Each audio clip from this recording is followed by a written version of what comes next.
आज मार्गशीर्ष महीने का शुक्ल पक्ष की एकादशी, जिसका नाम मोक्षदा एकादशी है। और ये एकादशी का जो करते हैं, ये मोक्ष देने वाला फल है इसका। जितने भी एकादशियाँ हैं सभी में पाप मोचन के लिए, कष्ट निवारण के लिए और जन्म शुद्धि के लिए, कि हमने जो भी पाप कर्म किए हैं उससे हमें मुक्ति मिल जाए। लेकिन मैं समझता हूँ कि जो पाप कर्म कर दिए उनको भुगतना ही पड़ेगा, लेकिन कुछ उसका जो दंड होगा वो कुछ कम हो जाएगा। जो क्लेश है, जैसे किसी को अगर पाप लगा है तो उसकी मृत्यु में अकाल मृत्यु नहीं होगी, मृत्यु होगी और वो मोक्ष को मिल जाएगा। तो ये जो एकादशी मोक्षदा एकादशी है, इस एकादशी को जब जो व्रती होते हैं तो पितरों के नाम इसको अर्पण कर देते हैं कि मेरे आज का जो मैंने व्रत किया है इसका जो पुण्य मुझे प्राप्त होना है, मैं अपने पितरों को अर्पण कर रहा हूँ, ताकि जो भी अभी अधोगति में हो और जो अभी पाप योनि में भ्रमण कर रहे हों, जिनको अभी अपनी देह अपना जन्म नहीं मिला हो, जो अधोगति में है, उनको मेरे व्रत का जो पुण्य होगा उनको समर्पण कर रहा हूँ, मैं उनको अर्पण कर रहा हूँ। तो इसका जो महत्व है, इसका फल और भी ज़्यादा बढ़ जाता है। तो आज मोक्षदा एकादशी है और मैं भी इसके भगवान नारायण से, माता एकादशी से, भगवती से ये प्रार्थना करता हूँ कि मेरे पीढ़ी के जो भी पितृ लोग जो भी अधोगति में होंगे, जो अजन्मे होंगे, जिनको कि मेरे से पिंड की आशा रखते थे और उनको पिंड नहीं मिला है, जिनका नाम स्मरण वहाँ पर नहीं हुआ है, भूलवश हमने तो कोशिश ये की है कि सभी का नाम स्मरण हो, सभी को, जो तीनों वंश पीढ़ी में जितने भी पितृ लोग हैं, जिनको जो अधोगति में है, अजन्मे हैं, दंते हैं, अदंते हैं, जिनके दांत निकले, जिनके दांत नहीं निकले, जिनका नामकरण हुआ है, जिनका नामकरण नहीं हुआ, ये सभी के जो है वहाँ पर गिना गया। लेकिन फिर भी मैं भगवान नारायण से और माता मैया एकादशी से जो प्रार्थना करता हूँ कि इस व्रत का पुण्य मेरे पितरों को जाए और जो भी अधोगति में उनका पाप मोचन हो जाए, उनका जो कष्ट, शारीरिक कष्ट न हो और इस पे उन पे कृपा हो। मैंने वैसे गया काशी में और सभी जगह मैंने पिंड दे चुका हूँ, बद्रीनाथ में भी पिंड दे दिया, लेकिन फिर भी भूलवश जिसका स्मरण नहीं हुआ हो, वो द्वादशी के दिन मैं सुबह जब व्रत पारण करूँगा तो उसमें भी मैं अपने ये व्रत को उनको समर्पण करूँगा। तो इसके उपलक्ष्य में जो आज एकादशी व्रत है, तो भजन और जागरण तो बहुत ज़रूरी है। तो मैं 2 लाइनें भगवान के नाम याद करना चाहिए परमात्मा को, तो सुनिए।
करते तुम्हें कन्हैया, करते तुम्हें कन्हैया, मेरा नाम हो रहा है। आपके कृपा से मेरा काम हो रहा है। क्योंकि हम जब कोई काम करते हैं तो हम उसको अपना अपना कह लेते हैं कि मैंने ये काम कर दिया। एक्चुअल परमात्मा की कृपा होती है, और परमात्मा की कृपा तब होती है जब हमारे कर्म शुद्ध हों। अभी के कर्म तो भगवान ही जाने पता नहीं कैसे हैं, लेकिन जो हमारे पूर्व जन्म प्रारब्ध में जो हमने कर्म किए, जो परमात्मा की कृपा है तो वो होते हैं, और वो परमात्मा की कृपा से होता है। मैं तीर्थों में, मेरा शरीर से जब घरवाली जाने के बाद मेरा शरीर अस्वस्थ हो गया और मैं काफ़ी परेशान हो गया, और लेकिन ये परमात्मा की कृपा थी और पितरों को की कृपा थी कि मेरे हाथ से उनको पिंड तर्पण जाना था। और मैं सभी जगह अभी जो है अपने पितृ कार्य जो पिंड तर्पण है सारे दे चुका हूँ। तो ये भगवान की असीम अनुकंपा है और पितरों की कृपा है। लेकिन जब उनकी कृपा के बगैर मैं कौन होता हूँ करने वाला। कुछ भी पुण्य काम हम करते हैं तो वो परमात्मा की कृपा होती तभी होता है। और इसी इसमें कि भगवान तेरी कृपा से जो काम हो रहा है और नाम मेरा हो रहा है कि मैंने कर दिया। एक्चुअली ये काम मैं नहीं कर रहा हूँ, हे परमात्मा ये तो काम तूने तो ही करा है और तो ही करा रहा। मैं 15 तारीख को एकादशी व्रत था, और मैंने बद्रीनाथ में एकादशी जो बद्रीनाथ में ही उत्पन्न हुई थी।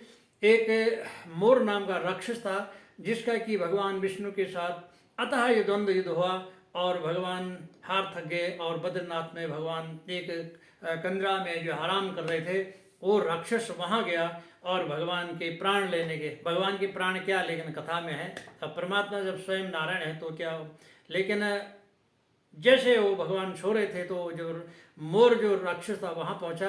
तो भगवान के शरीर से कोई कई कथा में कोई अंगूठे से बोलता, कोई शरीर से उत्पन्न एक भगवती हुई जो कि इतना असीम शक्ति थी कि राक्षस जो है भस्म हो गया। और जब भगवान को पता चला तब उन्होंने देखा तो जो है एक स्त्री स्वरूप, नारी स्वरूप जो सामने खड़ी थी, तो उनका तो उन्होंने शक्ति का रूप था।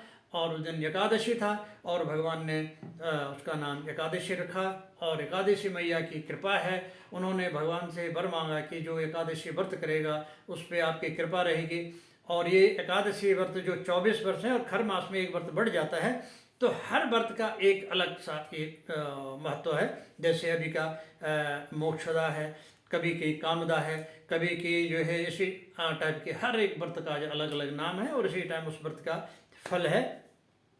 तो ये मैं 15 तारीख को बद्रीनाथ में ही एकादशी व्रत का पारण करके आया। और मैंने सोचा कि अब मैं नहीं कर पाऊँगा, काफ़ी साल हो गए, 8-10 साल हो गए जब घरवाली थी तब से ये व्रत कर रहे हैं।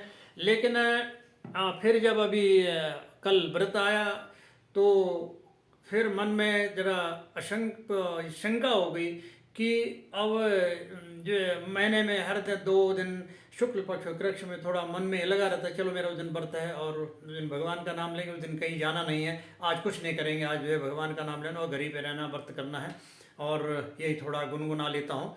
और फिर मैं सोचा कि मैंने बद्रीनाथ में व्रत को पारण कर रखा है और अब मैं नहीं कर पाऊँगा। मैं अभी जिस दिन एकादशी होती है उस दिन चावल नहीं खाऊँगा और शाम को रोटी खा लूँगा और फिर ऐसा करके, लेकिन मन नहीं माना। और ये परमात्मा की कृपा है, जब तक करने दे रहा तो करेंगे और जब तक नहीं करने देगा उस दिन मेरी बस की बात क्या है। तो फिर आज से मैंने व्रत शुरू कर दिया है और ये एज इट जैसे चालू है पहले से ऐसी है। तो थोड़ा परमात्मा का नाम तो ये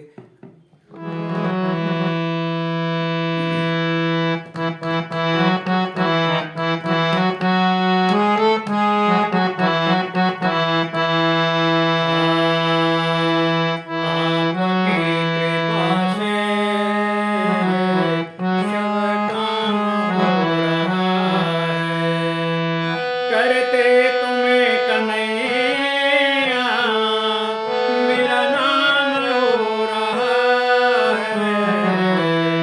आपकी कृपा से मेरे शब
सियावर रामचंद्र की जय, उमापति महादेव की जय, कृष्ण बलदेव की जय, भगवान माखन चोर की जय।